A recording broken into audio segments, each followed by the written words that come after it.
今天我们将采用一个古老、充满争议的投资策略——马丁格尔策略来做回测计算。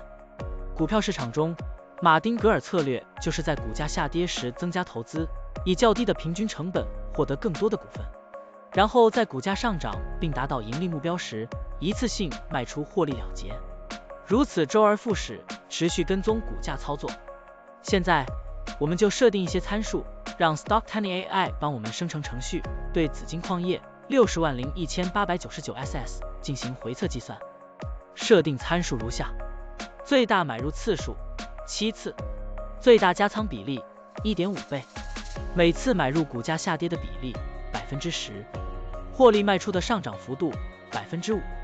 运行时间从2023年1月1日到2024年5月2日。交易手续费设定为 0.10%。好了，按照上面的设定，程序运行的结果是累计交易28次，期末持仓价值10.3220.87元，盈利 3.22%。相比持仓不动，多盈利负 64.02%。可以看到，橙色的持仓价值曲线比股价曲线更平缓。我们换一组参数，再尝试一下。最大买入次数5次，最大加仓比例 1.5 倍，每次买入股价下跌的比例 8%， 获利卖出的上涨幅度 3%， 这样就可以得到新的回测结果。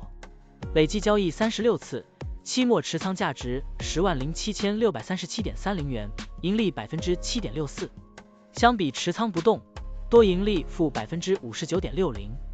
股票的波动特性不一样，盈利效果就不同，参数设定不同，盈利效果也会不同。怎样找到最优的组合呢？请评论区留言，让 Stocktiny AI 来帮助你。股票调优 AI， 利用 AI 技术赋能您的股票选择与操作。本站内容不构成对任何人的投资建议，您应当基于自己的独立判断做出决策。扫描二维码获取文字稿，欢迎点赞、评论